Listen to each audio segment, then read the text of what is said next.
And मैं bio पढ़ाती हूँ। इसके पहले भी मैंने बहुत सारे वीडियो बनाए हैं, ठीक है। अगर आपको मेरे वीडियो पसंद है तो उसे लाइक करें, सब्सक्राइब करें एंड कमेंट में ज़रूर बताएं। आज का हमारा टॉपिक है प्रोकैरियोट्स एंड यूकैरियोट्स के बारे में डिफरेंसेस, ठीक है। ये भी एक कमेंट्स में आया था कि प्रोकैरियोट्स यूकैरियोट्स में मेनली डिफरेंसेस क्या होता है, ठीक है। तो सबसे पहले जान लेते हैं कि ये होता क्या है, ठीक है। प्रोकैरियोट्स एंड यूकैरियोट्स जो होते हैं वो एक तरह के सेल होते हैं, ठीक है। एंड सेल क्या होते हैं? Cell is the basic unit of life.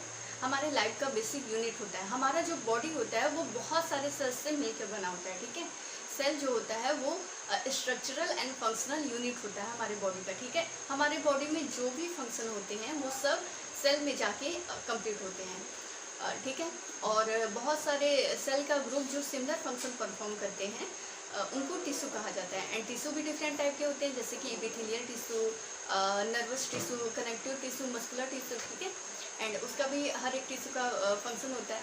चलिए, तो अभी फिलहाल टिश्यू के बारे में ना देखकर यहाँ पे पहले फोकस करते हैं कि प्रोकैरियोट्स एंड यूकैरियोट सेल्स क्या होते हैं, ठीक है। उनमें मेन डिफरेंसेस क्या होता है एंड उसके कैरेक्टर्स क्या होते हैं, ठीक है। तो प्रोकैरियोट सेल्स के बारे में देखते हैं। तो most prokaryotic cells are unicellular. चलिए, यूनिसेलुलर क्या होता है? तो बहुत सारे ऑर्गेनिज्म जो होते हैं वो एक सेल से बने होते हैं, ठीक है। कुछ एक से ज़्यादा सेल से बने होते हैं, उनको मल्टीसेलुलर कहा जाता है, ठीक है। ऐसे ही बहुत सारे यूनिसेलुलर, मल्टीसेलुलर सेल्स होते हैं, ठीक है। तो प्रोकैरियोट्स जो होते हैं वो मेनली यूनिसेलुलर होते हैं, ठीक है। यानी कि एक सेल होता है उनमें, जैसे कि प्रोटोजोन्स हुए उनमें एक सेल हुए, ठीक है। तो अच्छा, सेल जो होता है वो लिविंग ऑर्गेनिज्म का सबसे इम्पॉर्टेंट रोल प्ले करता है। यानी कि लिविंग ऑर्गेनिज्म में ये है कि वो लिविंग है तो उसमें सेल होगा ही होगा, ठीक है। प्लांट है, एनिमल है, जो भी है उसमें सेल होगा ही होगा। लेकिन जो वायरसेस होते हैं वो नॉन सेलुलर होते हैं, ठीक है। फिर भी वो लिविंग में आते हैं क्योंकि वो ग्रोथ करते रहते हैं, ठीक है। उनमें भी जेनेटिक मटेरियल पाए जाते हैं। चलिए, अब देखते हैं प्रोकैरियोटिक सेल्स जो होते हैं वो यूनिसेलुलर होते हैं, ठीक है। यानी कि एक सेल होते हैं, मोस्टली यूनिसेलुलर होते हैं, ठीक है। यूकैरियोटिक सेल्स जो होते हैं वो मल्टीसेलुलर होते हैं, ठीक है। क्या होते हैं? मल्टीसेलुलर होते हैं, यानी कि एक से ज़्यादा सेल्स होते हैं, बहुत सारे सेल्स से बने होते हैं, ठीक है। The nucleus is poorly defined due to the absence of a nuclear membrane. Nuclear membrane की एब्सेंस की वजह से न्यूक्लियस जो होता है वो poorly defined होता है। मतलब कि यही सबसे इम्पोर्टेंट डिफरेंस होता है, ठीक है, कि प्रोकैरियोटिक सेल्स जो होते हैं उनमें न्यूक्लियस जो होते हैं वेल डेवलप नहीं होते हैं, ठीक है। उनमें न्यूक्लियर मेम्ब्रेन जो होते हैं वो एब्सेंट रहते हैं, ठीक है। जैसे कि सेल है, सेल में सेल मेम्ब्रेन होता है जिसको प्लाज्मा मेम्ब्रेन कहा जाता है, ठीक है। वैसे ही न्यूक्लियस जो होता है उसका भी आउटर लेयर जो होता है उसको न्यूक्लियर मेम्ब्रेन कहा जाता है। तो ये न्यूक्लियर मेम्ब्रेन जो होता है वो एब्सेंट रहता है, ठीक है, प्रोकैरियोट्स में। एंड यूकैरियोट्स में क्या होते हैं? The nucleus is well defined, यानी कि वेल डेवलप्ड होता है and surrounded by a nuclear membrane. Nuclear membrane से सराउंडेड होते हैं, ठीक है। न्यूक्लियर मेम्ब्रेन से सराउंडेड होते हैं, ठीक है।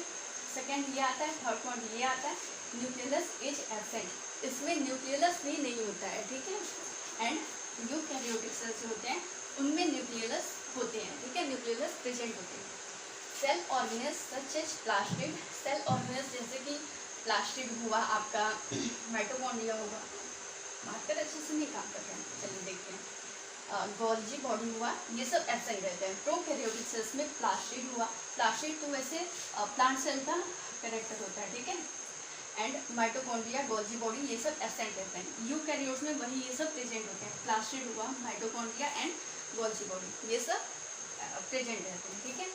अब देखिए, प्रोकैरियोटिक किस में पाए जाते हैं, मतलब प्रोकैरियोट टाइप की सेल किस में पाए जाते हैं? तो वो found in bacteria and blue green algae, ठीक है, इसमें पाए जाते हैं।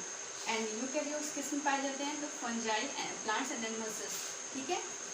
Fungi, plants and animal cells, हम लोग में भी यूकैरियोटिक सेल्स ही पाए जाते हैं, ठीक है। इसके अलावा और भी डिफरेंसेस हैं, अभी आपको बताती हूँ।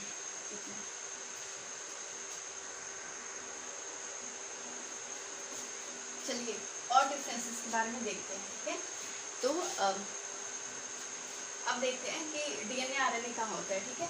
पहले नेक्स्ट पॉइंट है हमारा सेल डिवीजन, ठीक है। सेल डिवीजन जो होता है उसमें इंटरफेज आता है, स्टेज इंटरफेज आता है, माइटोसिस, मियोसिस, ठीक है। ये तीनों स्टेज होने के बाद सेल जो होता है वो फाइनली डिवाइड हो जाता है। हालांकि मियोसिस जो होता है वो पूरे बॉडी सेल में नहीं होता है, ठीक है, वो जर्म सेल्स में होते हैं, ठीक है। स्पर्म्स एंड ओवरी में स्पर्मेटोजेनेसिस एंड oogenesis में होते हैं, ठीक है, मियोसिस, ठीक है। लेकिन माइटोसिस जो होते हैं वो पूरे बॉडी से, माइटोसिस उसमें भी होते हैं, स्पर्मेटोजेनेसिस एंड oogenesis के फॉर्मेशन में भी होते हैं, स्पर्म एंड ओवा के फॉर्मेशन में भी माइटोसिस होते हैं, ठीक है। लेकिन मियोसिस भी होते हैं, मियोसिस होते हैं तभी वो सेल हैप्लॉइड होता है, ठीक है। एंड हैप्लॉइड होके हैप्लॉइड स्पर्म ओवरी हैप्लॉइड होके डिप्लॉइड बनाते हैं, ठीक है, जाइगोट बनाते हैं। तो ये पॉइंट हुआ कि सेल डिवीजन, प्रोकैरियोट्स में सेल डिवीजन जो होता है उसमें केवल माइटोसिस होता है, ठीक है, केवल माइटोसिस होता है, उसमें मियोसिस नहीं होता है। क्यों? क्योंकि ज़्यादातर प्रोकैरियोट्स जो होते हैं वो उसमें एसेक्सुअल रिप्रोडक्शन नहीं होता है, ठीक है। उसमें ये हैप्लॉइड डिप्लॉइड का ज़्यादा कोई टेंशन रहता नहीं है कि डिप्लॉइड होगा ही होगा, ठीक है, ताकि सेल को हैप्लॉइड होना जरूरी है, ऐसा कुछ जरूरी नहीं होता है कि हैप्लॉइड होना है तो उसमें मियोसिस होना जरूरी है, ठीक है। तो उसमें अगर हैप्लॉइड बॉडी चलता आता है तो हैप्लॉइड ही बनता रहता है। एसेक्सुअल यानी कि एक ही पेरेंट इन्वॉल्व होता है, ठीक है, एक ही पेरेंट इन्वॉल्व होता है। अगर वो हैप्लॉइड है तो हैप्लॉइड से हैप्लॉइड ही बनता रहेगा। एंड ये जो है यूकैरियोट्स जो होता है इसमें सेल डिवीजन में दोनों इन्वॉल्व होते हैं, माइटोसिस एंड मियोसिस दोनों इन्वॉल्व होते हैं, ठीक है। माइटोसिस फेज भी इन्वॉल्व होते हैं एंड मियोसिस फेज भी इन्वॉल्व होते हैं, ठीक है, सेल को हैप्लॉइड बनाने के लिए, ठीक है। अगर डिप्लॉइड ऑर्गेनिज्म है तभी तो वो हैप्लॉइड बनेगा, अगर पेरेंट मेल होगा तभी तो हैप्लॉइड फीमेल भी होगी एंड दोनों फ्यूज होगी, आगे जो बॉडी बनाएगा वो डिप्लॉइड बनाएगा, ठीक है। तो यूकैरियोट्स जो होते हैं उनमें माइटोसिस एंड मियोसिस दोनों होते हैं, जबकि प्रोकैरियोट्स जो होते हैं उनमें केवल माइटोसिस होते हैं, उनमें मियोसिस नहीं होते हैं, ठीक है। नेक्स्ट पॉइंट है हमारा transcription and translation both in cytoplasm. अब देखते हैं ट्रांसक्रिप्शन क्या होता है, ठीक है। पहले तो डीएनए से डीएनए बनना रेप्लिकेशन कहा जाता है, डीएनए से आरएनए बनना ट्रांसक्रिप्शन कहा जाता है, एंड आरएनए से प्रोटीन बनना ट्रांसलेशन कहा जाता है, ठीक है। पहले आता है रेप्लिकेशन, डीएनए से डीएनए बनना, फिर आता है ट्रांसक्रिप्शन, डीएनए से आरएनए बनना। तो यही जो प्रोसेस हुआ ट्रांसक्रिप्शन एंड ट्रांसलेशन, ये दोनों जो होता है वो साइटोप्लाज्म में होता है, ठीक है। प्रोकैरियोट्स में दोनों फंक्शन जो होता है वो साइटोप्लाज्म में होता है, जबकि यूकैरियोट्स में ट्रांसक्रिप्शन यानी कि डीएनए से आरएनए बनना जो प्रोसेस हुआ ट्रांसक्रिप्शन का वो न्यूक्लियस में होगा, ठीक है, एंड ट्रांसलेशन जो होगा वो साइटोप्लाज्म में होगा। ट्रांसलेशन यानी कि आरएनए से प्रोटीन बनना वो साइटोप्लाज्म में होगा, ठीक है, न्यूक्लियस में नहीं होगा, ठीक है। नेक्स्ट पॉइंट है हमारा डीएनए आरएनए इन साइटोप्लाज्म, ये सब साइटोप्लाज्म में होगा। जेनेटिक मटेरियल जो भी होगा whether it is DNA RNA जो भी होगा वो साइटोप्लाज्म में होगा, ठीक है, न्यूक्लियस में नहीं होगा। न्यूक्लियस तो वैसे भी वेल डेवलपिंग है, ठीक है। अब हमारा इसमें क्या आता है, तो डीएनए जो होता है वो न्यूक्लियस में होता है, ठीक है, आरएनए जो होता है वो न्यूक्लियस में होता है या फिर न्यूक्लियस से बाहर भी ट्रेवर्स कर सकता है, ठीक है। तो ये हमारा बेसिक डिफरेंस हुआ प्रोकैरियोट्स एंड यूकैरियोट्स सेल्स के बारे में, ठीक है। अगर आपको मेरा वीडियो पसंद आए तो उसे लाइक करें, सब्सक्राइब करें एंड कमेंट में जरूर बताएं। Thank you.